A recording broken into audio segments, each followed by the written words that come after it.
All right. In this video, guys, I kind of want to go over psychology again, because it's very important that you guys have the right mindset and tools to be able to learn this shit. And just understand it's going to take some time. Okay. Um, so when it comes to trading in this style, it's ideally very simple. You know what I mean? Like you guys understand storyline for the most part. Multi-time frame is going to be a little difficult, but it will just take time and practice. And you're required to journal, guys. Like you still gotta take notes on everything. Okay. Like I have notes, you know, um, like whatever I'm trading at the moment.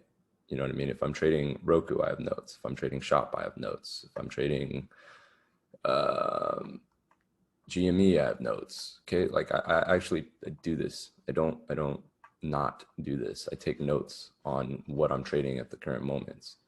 Okay, so make sure you guys are noting what's going on in your trades, and have two forms of plans. So you need to have, okay, so like when you're journaling or you're writing something out, you got to have your reasonings, your oppositions, exit criteria, entry criteria. Oops. Take profit or scaling. Okay, so and then also your thought process. How do you feel during that trade? Were you confident in it? And give yourself a rating. Okay, so reasonings is like, you know, storyline, multi-time frame. Oppositions mean, okay, if I want to take the opposing side of the trade, how would that look versus the buy side of the trade? Like if I'm taking a buy versus a sell, which one to me looks better? Okay, which one do I feel more confident in? Okay, so you need to have, instead of, because most of you are focused on one directional thinking where you're just like, okay, only buys, or only sells in this market. And then you tie yourself to a bias, then your bias is wrong, and then your psychology goes down the drain and you took a loss, right? Because you weren't being adaptable to market situations. So you need to understand both sides of the market because it is buying and selling. It's a marketplace, right? So always analyze both sides. Right now, you guys should be looking at one directional because it's going to be very difficult for you to do both if you don't know one. And then doing multiple pairs is going to be harder. Okay, so just stick to one pair for now. Like don't flip flop because then you're going to get lost. You're going to be on weekly buys on one and then weekly sells on another. And then you're going to have all these trend lines everywhere and you're going to get lost when it's time to buy or sell. That happened to me yesterday, actually. I got lost when I had a great entry and then I just was like, oh shit, like what did I do, or where am I coming from? And I had to redo the whole entire analysis on that one pair, and then I missed the trade. So instead of doing that, just focus on one pair. And if I had just focused on one pair, I would have caught my trade. Okay. And then you got to have your exit criteria. Like when are you going to exit? How are you going to exit? Are you going to scale off profit? How much are you going to scale off profit? Are you going to close the entire full position? Are you happy with that amount? Or are you going to hold, you know, a runner? Whatever your exit criteria is, whatever your plan. Okay, this is all about the planning. All this is planning. Okay, every trade needs to be planned and executed carefully. Okay, traders aren't going in and out and in and out and in and out of the markets like that. It doesn't work like that. You got to plan each trade. Now, granted, if you're like high frequency trading, you still have reasonings and ideas and criteria for you to get into the trade. It's just a lot faster thinking. Okay. But for now, just plan every single detail of your trade, your entry criteria. When are you going to enter, and stick to it? Okay. Like if you're going to be married to something, stick to your entry criteria unless you see something wrong with that trade, obviously. But wherever your entry criteria is, for example, let's say we have price coming down like this, okay? And then we have this, okay? Now, some of you are going to try to take a trade from here, here, or here. Which one are you going to do? Stick to whatever one makes sense. So if your trade is here and that's where you want to enter, and you're entering here, you fucked up. You didn't obey your rules. That's not your entry criteria. Okay, if you miss the trade, you can't be afraid of it. Stick to your entry criteria. Most of the times, it's going to be more often than not right, versus you trying to just grab this entry. And then on top of that, let's say this did work out. Okay, let's say this ended up working out. What does that do to your mindset? Your mindset now says, every time I don't obey my rules, it works out, right? And then over time, that's not going to work out for you.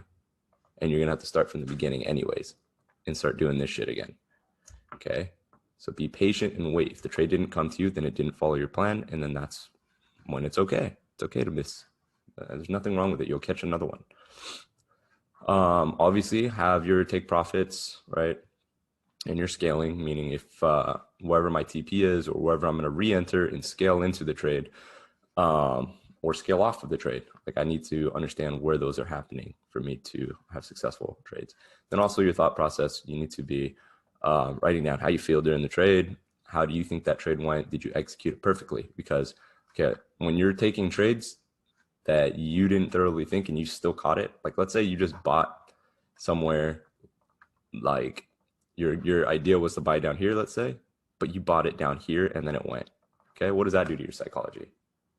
You may had caught the trade, right? But you may have caught it without reasoning, right? So there's no real progress there. You have no real progress, right? It would feel a lot better for your psychology if you actually caught the trade here and it actually went in your favor. But let's say you caught the trade here and then it didn't and it went down here like that. Okay, you still followed your rules even though you got stopped out and then the market moved, whatever.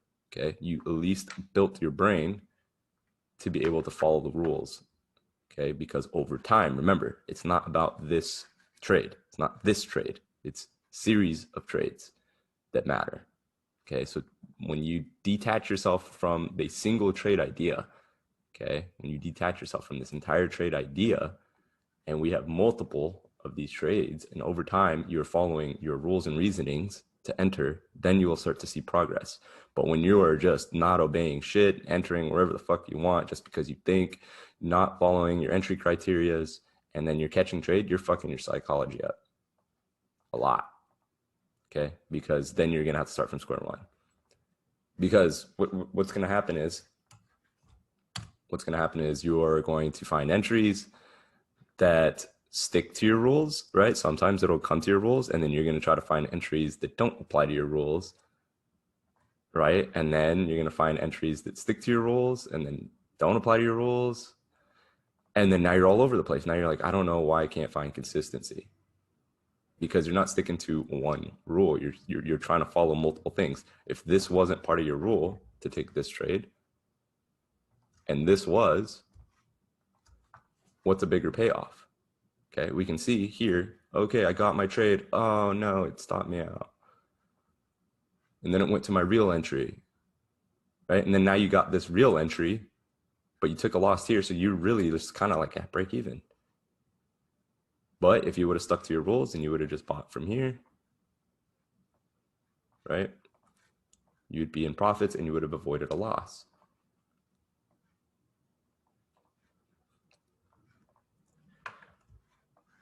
Okay. And the way you should be thinking, like when you're trying to learn, okay, is not trying to rush this process at all. Like, don't even rush it. Don't even trade with a live account. Don't do that. Develop consistency, understand how the markets flow, understand how to trade like this, okay? Because I promise you, if you do, it's going to be incredible. You're going to be able to just enter wherever the fuck you want, okay? With strong narratives, okay? You have to really start thinking about the relationships, okay, between the daily and the weekly and the monthly and the H4 and the H1, M30, M15, M1, M5, you have to understand the relationships of each of these time frames, okay? Since the price is fractal, okay? And the more you understand, the more clarity you'll get of why, okay, monthly is bullish, so weekly is automatically going to be bearish, okay? Or I'm going to wait for weekly to be bearish, okay? But most of the time, you're going to see a weekly that's bearish and a monthly that's bullish because this is a retracement. Okay, so if our overall bias, right, from daily, sorry, let me use this.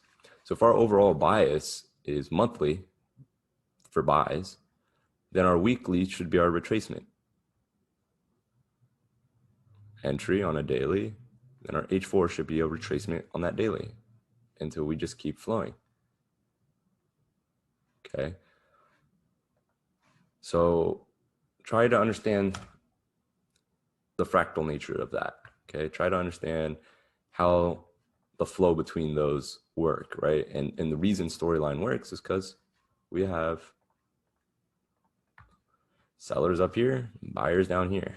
Okay. And if we have buyers down here, we need to take those buys to the sells. And if we have sellers up here, we need to take those to the buys. Okay. And then within this chart, we have lower time frame charts with sellers and buyers. Okay, until we get to that ultimate time frame. Okay, and everybody should pretty much know this type of wave pattern. Okay, it's basically like a sine wave. Okay, so we have on lower time frames sellers and buyers and storylines to be met, and then within that there's more in these legs from buyers on H1 to sellers on H1. Okay, and then those are met. Once those storylines are complete, then we can go to the next level to fulfill the ultimate level up here, from here to here. Okay, this is how price is moving.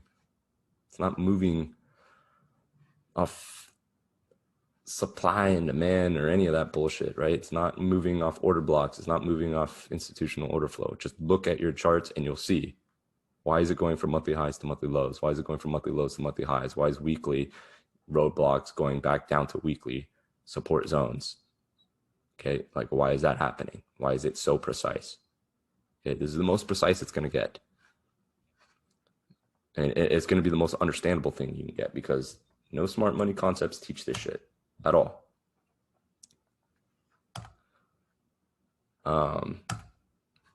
So, you know, so far you guys learned so much, like so much. If you really think about it, you guys know about market internals, you know about timing footprints, you know about setup models, you know how to enter and exit a trade, you know how to stack positions, you know storyline, you know multiple time frame analysis, key levels, support and resistance. Like you guys know a lot right now.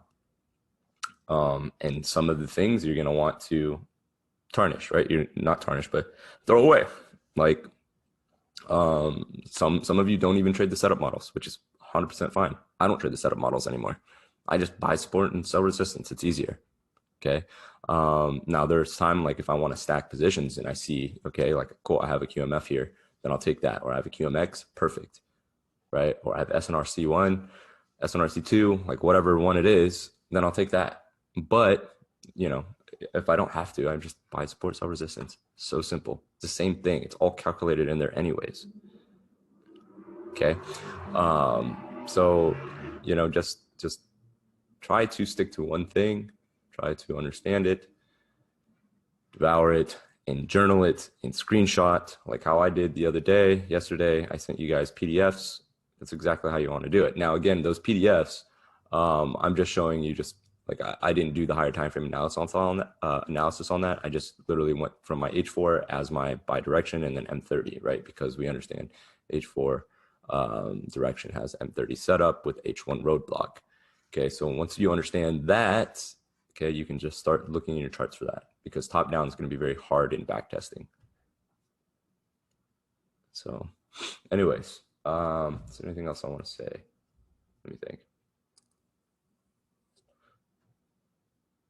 Oh, yeah. So we have hours of operations in the group now. Please, guys, please don't message outside of those hours to the admins or me because we have other shit to do. We have a life outside of trading. We have personal things to handle. We have families, we have jobs, we have everything. I personally don't have a job. This is my job, but I still, if I'm on the charts on the weekends and I so happen to be on the group, yeah, I'll chime in. But remember, like I'm coaching you guys, but I'm a full-time trader, so everything else of my day is I'm involved in my charts, and it takes a lot of focus. Okay, so just please respect that. Please respect them in their time. We will get to you. And for indicators right now, like you guys don't need indicators. Okay, you don't need it. They are a added benefit, sure, right? Like they're gonna help you. But we haven't even gone over those lessons on how to use them. Okay, so like if you guys are freaking out about not having your indicators, like you need to stop. Because have you seen any indicators on my charts from the last lessons? No, other than the EMA. Okay. Everything else is a confluence. Everything else is sprinkles on the top. Okay. Indicators work great depending on what kind they are. None of ours are indicators that are going to be lagging or something like that. They're mostly there to help you with like multiple time frame, understanding what's inside your candles, timing, footprints, levels, blah, blah, blah, blah, blah, right? Nothing that you can't do with a naked chart. Okay. So if you haven't gotten your indicators, be patient, you'll get them. But right now we're not even using them. They're not a necessity right now. So also patience, just practice that. Need that.